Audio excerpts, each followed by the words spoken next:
एक नासमझ लड़का अचानक बदल गया। साहस और दृढ़ संकल्प की कहानी एक समय की बात है। एक छोटे से गांव में आर्यन नाम का एक लड़का रहता था।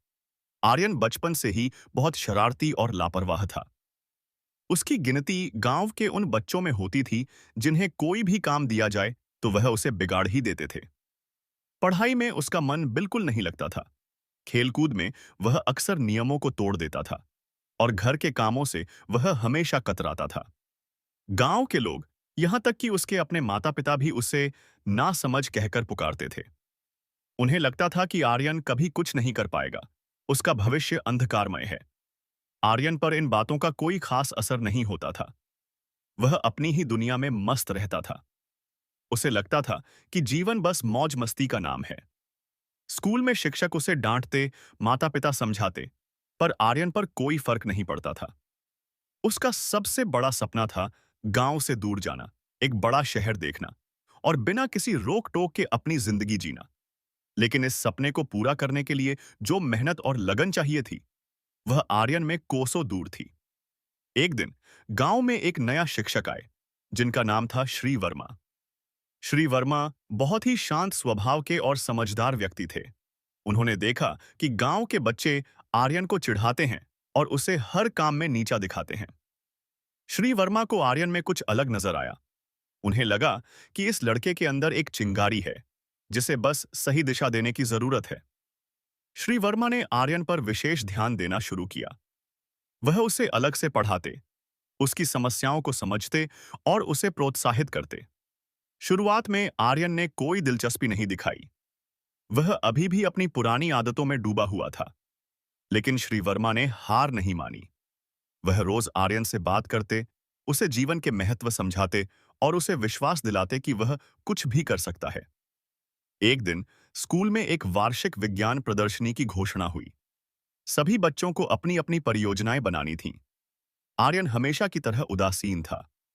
उसे लगा कि यह सब उसके बस की बात नहीं है। श्री वर्मा ने आर्यन को अपने पास बुलाया और कहा, आर्यन, मैं जानता हूं तुम बहुत कुछ कर सकते हो। मुझे विश्वास है कि तुम एक अद्भुत परियोजना बना सकते हो। क्या तुम कोशिश करना चाहोगे? आर्यन ने पहले तो मना किया, लेकिन श्री वर्मा की आंखों में एक ऐसी चमक थी जिसने आर्यन को सोचने पर मजबूर कर दिया। आर्यन ने पहली बार किसी काम को पूरी गंभीरता से लेने के बारे में सोचा। उसने श्री वर्मा से कहा, सर, मुझे नहीं पता मैं क्या बनाऊंगा, पर मैं कोशिश जरूर करूंगा। श्री वर्मा बहुत खुश हुए। उन्होंने आर्यन को कुछ किताबें दीं और उसे विभिन्न विषयों पर सोचने के लिए प्रेरित किया। आर्यन ने रात दिन सोचना शुरू किया। उसने गांव के आसपास की चीजों का अवलोकन किया। उसने देखा कि गांव में बिजली की कमी एक बड़ी समस्या है, खासकर रात में। उसे एक विचार आया, सौर ऊर्जा पर आधारित एक छोटा सा लैंप बनाने का। यह विचार बड़ा था, खासकर आर्यन जैसे लड़के के लिए, जिसने कभी कुछ ढंग से नहीं किया था। गांव के दूसरे बच्चों ने उसका मजाक उड़ाया। अरे, नासमझ आर्यन लैंप बनाएगा? वह तो एक बल्ब भी ठीक से नहीं लगा सकता, उन्होंने कहा। लेकिन इस बार आर्यन पर इन बातों का कोई असर नहीं पड़ा। श्री वर्मा ने उसे सिखाया था कि दूसरों की बातों पर ध्यान देने के बजाय अपने लक्ष्य पर ध्यान केंद्रित करना चाहिए। आर्यन ने अपनी परियोजना पर काम करना शुरू किया। उसे कई चुनौतियों का सामना करना पड़ा। उसे सौर पैनल के बारे में ज्यादा जानकारी नहीं थी। तारों को कैसे जोड़ना है, यह नहीं पता था, और सामग्री कहां से मिलेगी, यह भी एक समस्या थी। वह कई बार असफल हुआ। उसका लैंप टूट गया, सर्किट में खराबी आ गई, और कभी-कभी उसे लगा कि वह यह काम नहीं कर पाएगा। निराशा उसे घेरने लगी। लेकिन हर बार जब वह हार मानने वाला होता, तो उसे श्री वर्मा के शब्द याद आते। आर्यन, कभी हार मत मानो। सफलता उन्हीं को मिलती है जो लगातार प्रयास करते रहते हैं। आर्यन ने फिर से कोशिश की। उसने गांव के बिजली मिस्त्री से मदद मांगी, पुरानी बैटरियों का इस्तेमाल किया और टूटे हुए खिलौनों से पुर्जे निकाले। रात रात भर जागकर उसने काम किया।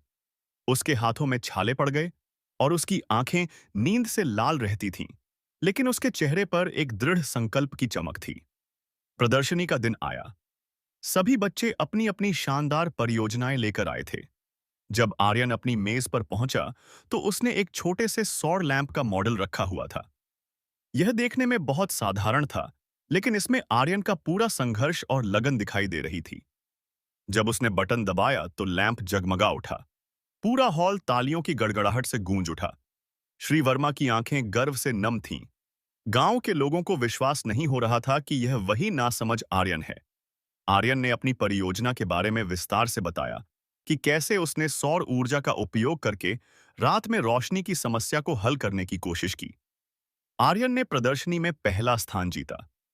यह सिर्फ एक प्रतियोगिता नहीं थी, यह आर्यन के जीवन का एक नया अध्याय था। उस दिन से आर्यन पूरी तरह बदल गया। उसने पढ़ाई में मन लगाना शुरू कर दिया। वह स्कूल में सबसे होशियार छात्रों में से एक बन गया और उसने अपने लक्ष्य तय किए। उसने इंजीनियरिंग की पढ़ाई करने का फैसला किया ताकि वह गांव में बिजली की समस्या को स्थायी रूप से हल कर सके। कई सालों बाद आर्यन ने अपनी इंजीनियरिंग पूरी की और अपने गांव लौटा। उसने न केवल गांव में सौर ऊर्जा से बिजली पहुंचाई, बल्कि उसने एक स्थानीय उद्यमी के रूप में कई लोगों को रोजगार भी दिया। जो आर्यन कभी नासमझ कहा जाता था, वह अब गांव का नायक बन चुका था। उसकी कहानी गांव के हर बच्चे के लिए एक प्रेरणा बन गई। आर्यन की कहानी हमें सिखाया